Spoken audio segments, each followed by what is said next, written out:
Professor Smoot, everybody.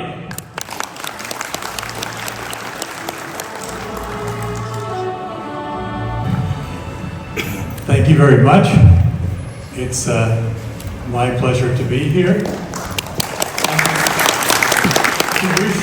This first, great forum in Shenzhen will be a great success and be one of many to come in the future. Now, I had suggested a talk, but the organizer said, we really would like you to talk about intelligent manufacturing and sustainable energy, especially the new materials that are on the horizon. And of course, that takes a lot of time. And so, though I had started preparing something on AI and pharma, because we just passed the milestone. All right, so the context that we have to do, Michael was sort of explaining this, the world is changing even more rapidly than it has in the past. And we've kind of gotten used to a lot of the new stuff, but it's actually changing faster and faster. And it's changing because there's a lot of things going on at once. There's multiple areas in which things are changing, and these overlap and interlink. And so the big one that's going on is the fact that AI has come into existence, and as you know, less than 2 years ago, the ChatGPT has caused a revolution where people are paying attention that this stuff is really economically viable and making a change. But at the same time, we've been adopting powerful new other technologies. Everybody's got a smartphone. They don't even think about it anymore. 15 years ago, nobody had a smartphone. The world is changing, but it's changing faster and faster.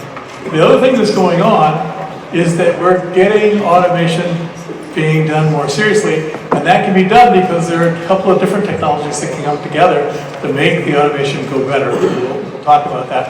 I was going to give the AI and drugs as an example of automation and intelligent manufacturing, many things going on at once. But on top of this, we have another huge change coming in from a different side. It's the climate change.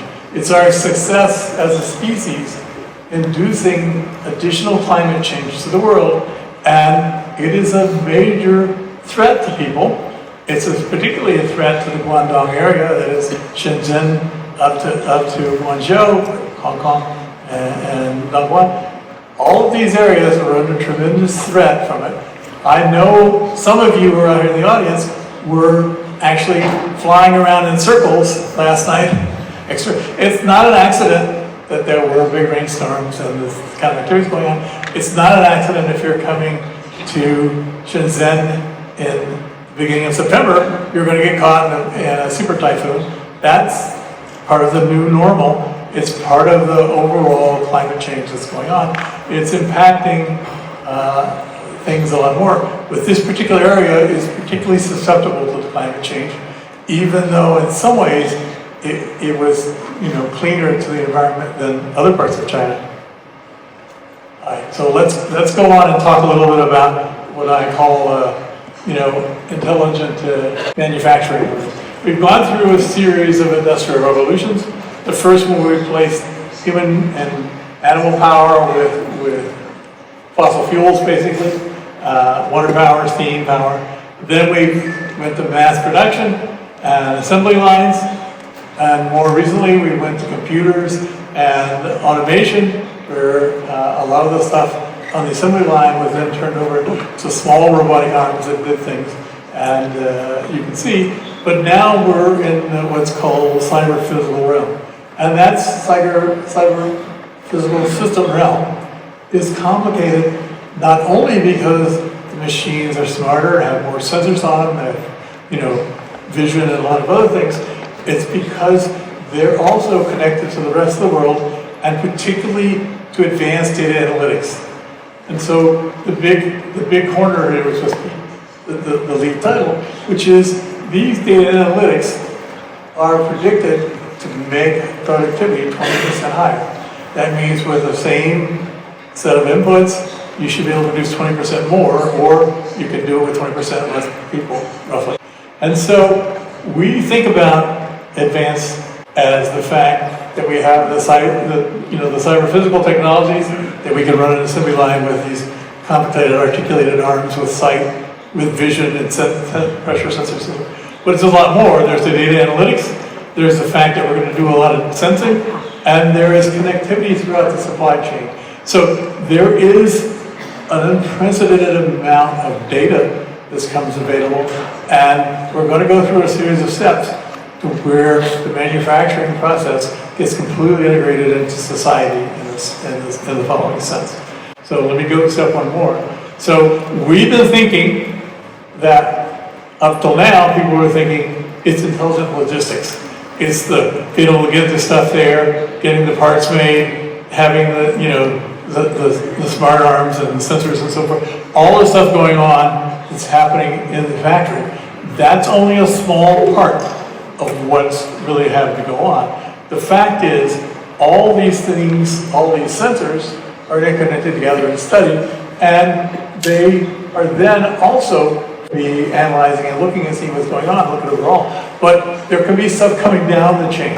And so we're learning something about, well, you can look at geology, see what kind of activities are going on, where the demands are, and you can predict those ahead of time. You don't just run your factory. You try and make predictions on what demand there's going to be for what parts. And I give the example up there of the COVID data. During the time of COVID, you could make predictions about what demands there were going to be for what products. And if you look at what's going on in different parts of the world, you can say, all right, I got to produce stuff for this part of the world, or I should cut back because people are going to be staying home and they're not going to be doing the rest. The analytics not only tell you how to be more efficient, but they also tell you how to actually plan your operation in order to take advantage of what's going on. There's going to be a series of steps where most people are at the first step. That is the data foundation step, where they're connecting the manufacturing plants to the rest of the organization and trying to track the whole system together. But the next step, of course, is to try and figure out what's actually going on, manage what's happening in real time, anticipate problems that are coming in the future, and make sure your equipment is running more efficiently and it's maintained properly and needs less lead time because you know how your supply chain is working. And that becomes very difficult if we have political disruptions or breaking of the world into blocks. The supply chains become much less stable, so that becomes a problem. The next level up is going to be to try and use cognitive intelligence. That is, to use the AI to not only see how the operation is running itself, but make predictions about what the future of the organization should be and what the future of the demand is going to be. So eventually, you want to have augmented intelligence on the edge of your operation. That is, looking out at the world and trying to anticipate what's happening in the world, what the demand's going to be, but also what competitors going to be, or if you're going to have a big innovation in your own operation that will change the way you're doing or step up. So companies are kind of managing that in a discrete sort of way. They put out their new phone version every day, every year in November or whatever it is. You kind of manage this kind of stuff, but as time changes, things will happen more rapidly or more abruptly from other places. And that's part of what intelligent manufacturing is going to be. It's a sequence of developments to where you're running an integrated system. So when you're a small company, you're going to be over here on the right-hand side, your left-hand side, and when you're a giant company, you're going to be developing towards the other side, or you're going to be getting services from an equivalent of the cloud, which is going to be doing this kind of thing for you in the future. So there are going to be companies that are going to make their living being intelligent manufacturing managers in the future. Here are the technologies that we know are going to become big or are already big. So the mobile internet is already big, and it's just going to get bigger. That is, more and more, we're going to want to have our smartphones, but not only that, we're going to want to have our smartphones, and we're going to want to be able to do blockchain on our smartphones. We're going to be able to want to do a lot of stuff. Blockchain is something that in the past has been driven by people who have really big computers, but in fact, you have to think about, I need new algorithms and I need new power in my smartphone, so I can identify myself uniquely and conduct business from my smartphone. That is, my smartphone interacts with the intelligent manufacturing of the goods. There's automation of the knowledge in the workforce. That's what ChatGPT has set the alarm bells off about and got everybody going. And we'll talk about some of these, so let me go through these in a little bit order. I spent some time on the mobile internet. That is obvious. You will see there are certain provinces in China that are putting in Generation 5 internet everywhere, you know, the cellular service everywhere. And that's critical for the people, but it's also critical for the intelligent manufacturing. So automation of the work, this is really big because it's coming really fast. And ChatGPT was put out in late 2022. Already, the number of advertisements for writers is down by more than 25%. That's some areas the job ads have gone up, and some areas the job ads have gone up. This is the beginning of this trend where AI plus a skilled person is taking on the task that we used to have many skilled people doing. AI has some of the skills, and the human managing that has the skills of several people. And that's going on, and a lot of industries are taking advantage of this. And it's clear in intelligent manufacturing, you want an AI system that's keeping tabs of the whole operation. The annual productivity could be on the scale of hundreds of millions, right? 100 million to 200 million. That's the kind of level we're thinking about relatively quickly. I mean, within this decade, certainly, maybe within a couple of years, is the kind of shifting around of what's going on. So here's another side example because I found it amusing, but I noticed it happened in my own life. That is, you know, intelligent tech is coming to affect my diet. There are people advertising to me, they'll do DNA sampling and predict what kind of food I should be eating. And you can also, they said, oh, if you join our thing and put all the stuff in, we'll check your mood, we'll check how much you've been sleeping, we'll see how you've been doing, and we'll tell you what you should be eating. But you can also sign up for our farm-to-table service. We'll grow the kind of foods that are the right kind of foods for you, and we'll guarantee they're organic and they come to you. A lot of stuff is happening on farms already. There are actually robots now that go down vineyards and certain other farms, and they do reading with lasers, and they also read out the state. They look at the color of the leaves, they look at the vines and the grapes and so forth, and they do analysis, and including heat analysis, and say, well, what kind of stuff, what kind of fertilizer it's needing, and how long it's going to be until what's going on, and why is this region of the vineyard producing so much more than that? This is already starting to happen in a number of places. So when we talk about intelligent manufacturing, it'll go to the farm as well as it will go to other things, including the making of pharmaceutical drugs. There is already a wave of AI. 85% of American citizens were using a product that had AI in it. It's certainly higher than that now, right? I mean, maybe not more than 85%, because some people might do it. But the fact is, it's very likely you have more than one product that uses AI now. Some smartphones now already have AI built into it. There's a lot of other things that happen. But we're also seeing advanced robotics. The Boston Robot's dog now is also smart. It's scary enough that it can run around and do all kinds of stuff and carry heavy packs, but now it's smart.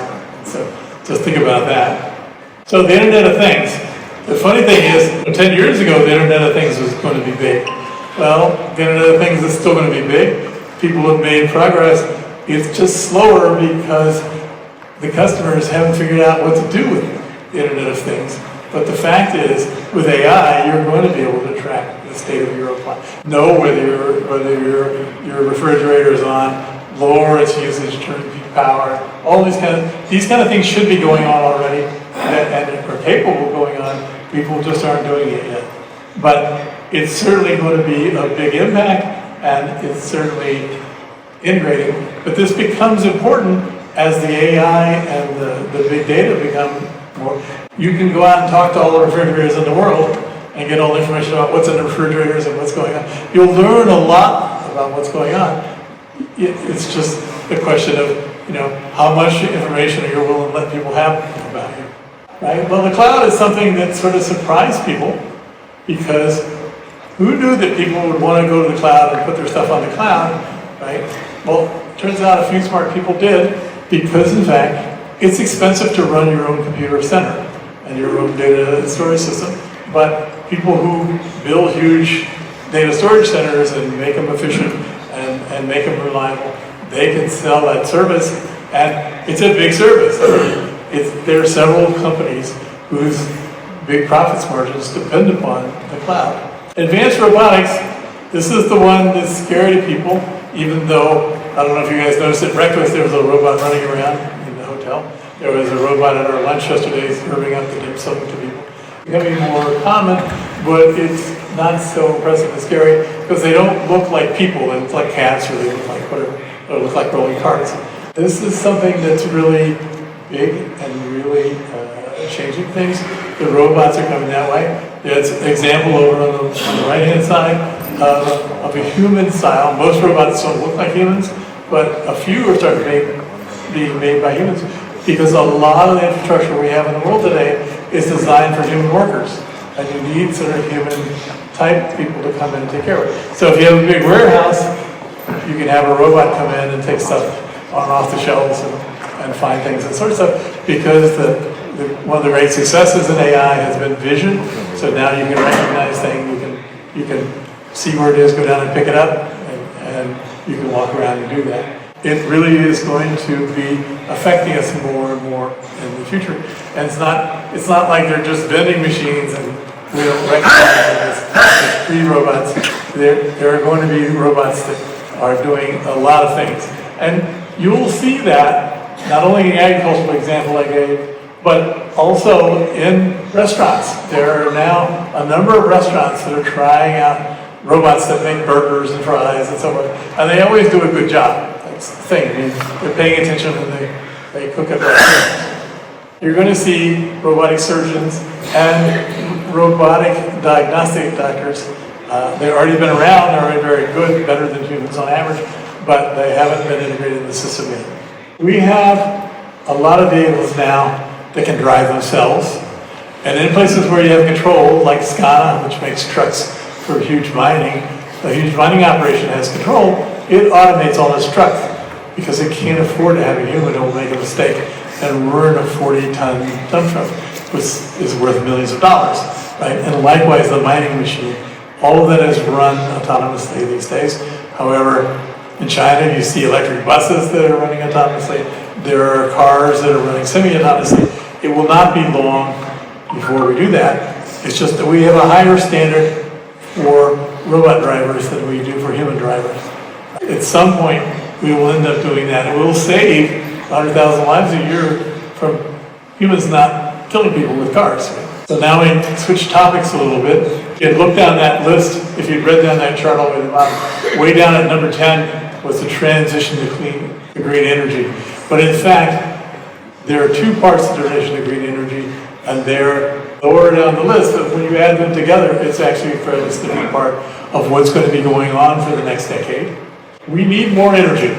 We need more energy because that's the way we're going and we're doing stuff. AI takes up more energy for now, plus we get smarter about how to do it. And the scale of energy operations in the Earth is huge. And I'll show you this in a second. And it's really, when you start going to green energy, the interactions get much more complicated because green energy is produced sometimes locally and then fed into the grid and so forth. There's a lot of things that you have to do to make all these things work. And there's going to be a lot of material needed and a lot of many new kinds of materials. And I sort of sketches on the bottom of what happens with advanced form of carbon or the smart materials for green buildings or just what the core cycle is. Well, you need new materials. You know, a lot of the new green energies are relatively new technologies. We want to learn how to build these, but then we also want to learn how to put special coatings and special materials on them so that they last a long time. We don't want to have to replace, I mean, I look out my office window and I see solar cells everywhere. I don't want to have to replace those every 20 years. I would like to find a way to coat them or, you know, cover them in such a way that they can be cleaned and they can continue to operate with high efficiency for quite a long time. And those are the kind of things that we need to do, and those are the kind of things that's going to go on, because we're still in the learning phase for those kinds, and we're still evolving and innovating in these kind of technologies. Here's my point. I made this view graph a little more than a year ago, and unfortunately it's slightly out of date already. But if you will look across here from 1900 to 2030, you'll see where the energy is coming from and what part of the GDP it is. And if you look, you will see we used to use coal a lot. Coal is decreasing.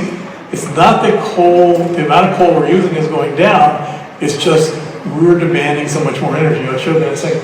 Well, you will notice there's two peaks. There was a big peak in the 1980s. There was a big peak in 2008-10 area. And there was a peak at the beginning of the Ukraine war, and I predicted it was going to come back down, right, from its peak of nearly 14% down to about the 5% level.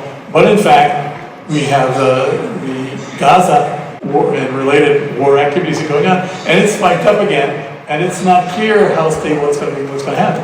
But we're seeing that basically something on the scale of 5 to 10% of the world GDP is going into energy, and if we're having to go to green energy, it's going to be somewhat more than that. That's really big, if you actually look and see how much that is. Okay. So why is that? Look at what's going on from 1800 to 2022. The demand for energy is going up. And last year, China was surprised that demand for energy was 5% higher than it had been predicted. And why was that? Well, there's climate change going on. And so not only were there floods in every major city in China last year, there were also heat waves, and people needed their air conditioning. You notice we were running air conditioning in here. Air conditioning uses energy. So do certain other things that are involved in dealing with climate change. So the demand for energy is going up. So if the demand for energy goes up 5%, you're going to have to spend 5% more on just getting more sources of energy. But you're also going to have to be thinking about how do I replace that? How do I get the new materials and the new other things that are going to go on? So when you put the numbers in, it's actually pretty shocking. If you say, I'm going to increase the world's share of renewable energy at the fastest rate I can imagine doing it, it still takes me 10 to 20 years to replace all the energy with renewable, or almost all the energy with renewable energy. It's $1.3 trillion. It is really a significant amount of money that is going to cost to make this conversion. Way before the energy crisis became the energy, well, when it was early days of energy crisis and climate crisis, and I was studying, and I looked at the numbers and went down, and I said, you know, looking at this, it's amazing how much money is going in every infrastructure. And it turns out 5 of the 10 biggest projects humans ever did, including the Great Wall and so on, their energy infrastructure problem, you know, it's a very big deal, right? And it turns out there's 3 or 4 in Australia. Most they just send stuff to China. It's, you know, everybody send energy to China. It's a very big deal what it takes to run the world. But, you know, we're using the energy, we have to take that waste energy and put it someplace too. So it gets more complicated. Renewable energy is only about half of the resources that we're putting stuff in, because some of the things that is actually part of renewable energy, we don't call renewable energy, it's electrification of transport. So we have electric trains, that's pretty clear. We have electric buses, we will have electric cars. Right? China is the big leader in the electric car market, 60% of it. It is a huge factor, and extra money being put into like energy storage, because a lot of the renewable energies don't make the energy in a nice way. You've got to figure a way to store the energy so you can use it when you want it. How you do heating, right? Because even though the world is getting warmer on average, some places occasionally get colder, and you've got to figure out how to heat them. But you don't want to pollute, so people are doing electric heating, which is, you know, inefficient in some ways, efficient in the other. And the fact that you need to make these more sustainable materials. So it is a really big issue to make this conversion. People talk about, well, we got to convert, but then very few people have laid out a plan. How much can we do per year, every year? And the answer is between 5 and 10%, depending on how draconian you want to be about it. Here's an example in the US, and you can see renewable energy, electrified heat, electric transport, energy storage, and this carbon capture sequestration. There's a big activity in the United States of trying to figure out how you can capture carbon and get it back in the ground or in some storage form so that it doesn't create, you know, more greenhouse effects. And a lot of money is being spent in that. I don't know how successful it's going to be because it's actually really a major thing. It requires taking up a big sections of land, kind of the way agriculture does. You have, if you're going to bury it. So it depends on what your prescription is for how you're going to sequester that carbon. And one of the other things that's kind of interesting is that it's the big companies that are driving the demand for renewable energies, right?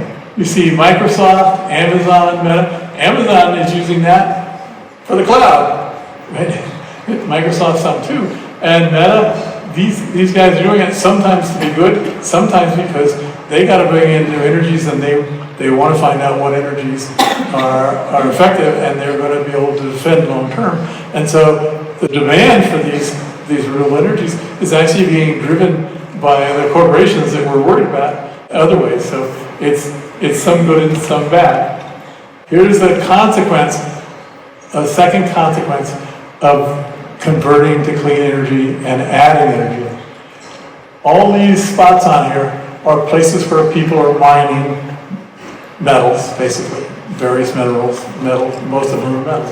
You're going to put solar cells out, you're going to put whatever it is, do I got to put a kilogram of aluminum every square meter of Shenzhen, right? It's had to be a minimum amount, and that's a lot. When you start adding that up, it's a huge amount. And so, if you look at this, you will realize that going to green energy means we have to convince the giant miners, people like Rio Tinto, they have to go green because the energy cost of mining and the tailing and all these other kind of things.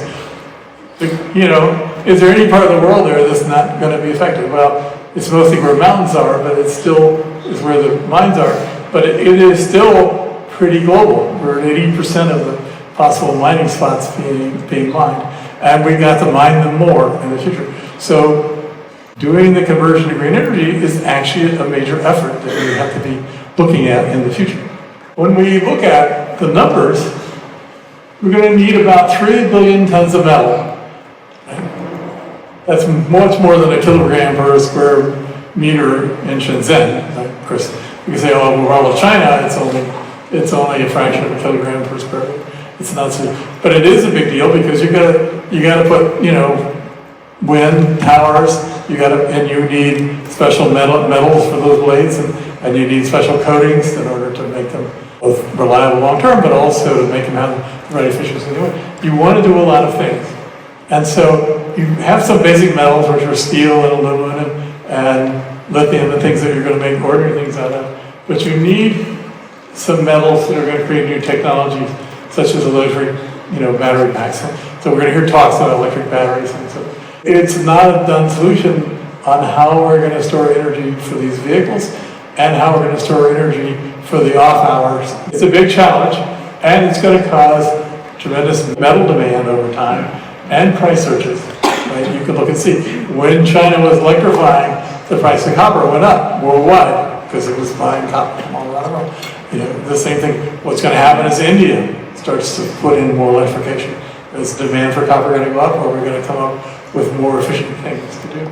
So more investment in mining is going to be required, but it's got to be smart investment in mining. Just like we have to have intelligent, manufacturing centers, we have to have intelligent mining centers in order that the tailings and the other things that we produce don't create major disasters later on. People who are doing the green finance have to be putting the lever on the whole chain because it's going to come to affect all of us.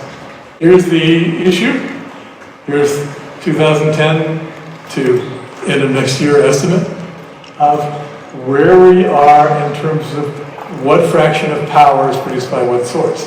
And you can see coal dominated for years and years, and it's only about now, or shortly after this, that it's going to be surpassed by solar power. The amount of coal being burned isn't actually going down, it's just that more energy, remember the energy is going up. So coal is still being burned at a pretty high rate during 2025. That's not so good for the environment. Likewise, natural gas, not going down as fast. That's because Natural gas is not quite as bad for the environment as coal. Hydropower is going down in fraction, and that's because people have actually used up a lot of the available hydropower. There isn't much new hydropower being to places for hydropower to be brought online. There's some, it's just not coming up fast. But you can see solar and wind were rising. Solar is still a developing technology. We're still learning how to do it better and more carefully. It's not that we've got so much better solar cells, but there's all the ancillary stuff that goes with it. How do you mount it? How do you protect it? How do you take it clean? What kind of processing do you do to convert it, get it on the grid, and so forth? The good news is that solar is coming out. That means we're still going to have energy in the future as we run into worse and worse problems with coal. And the surprising thing is bioenergy hasn't changed very much. And that's because there's still a lot of the world that large energy projects have not reached. And so people are using the bioenergy the way they have for centuries. And there's some places where people are trying to grow biomass and use that. The cost of energy per megawatt hour, you will see what we refer to as the learning curve. If you look at the solar panels, you can see this nice curve down. On a log plot, it's a nice straight line. And basically, that's what we refer to as the engineering learning curve. When you know you're going to do something over and over and over again, you engineer it, you make it better, you keep improving it, and you learn how to make it do more cheaply.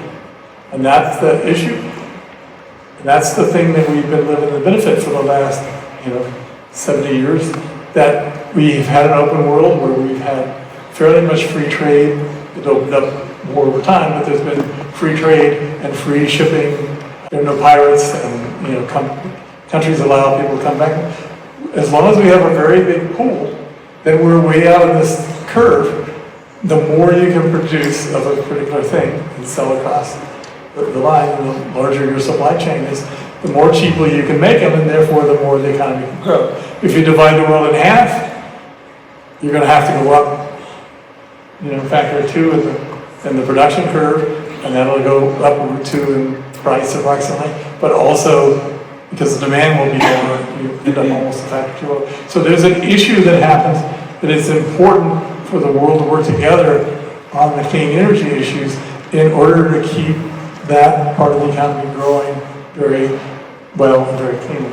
Those are the main things that I wanted to tell you, I think, because I was going to talk more about this, but Michael covered part of this, and the only thing that I'm going to say is one of the things now that happens since AlphaFold has created how all these molecules fold. You can then look through nearly 1 million compounds, simple compounds, to look and see what they can do against a database of about 1,000 human diseases, and you can compare and see which ones might work and how much be efficient, and narrow down what you have to do to think about doing the tests and poisons and this, and you do this. And these are all getting automated like the Intelligent Factory, and then you move to where eventually you're doing clinical trials, and again, you use AI software to make clinical trials go, because clinical trials are very hard to run. But instead of taking 10 to 15 years, we now have a number of companies that are producing drugs on a time scale of about 2 years.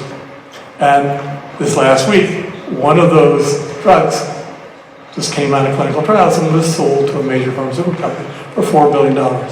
And it didn't cost them $4 billion to make it, whereas typically in the 10 to 15 years, that's $1 to $2 billion minimum, and you're betting that on whether it's going to work or not before you know it, right?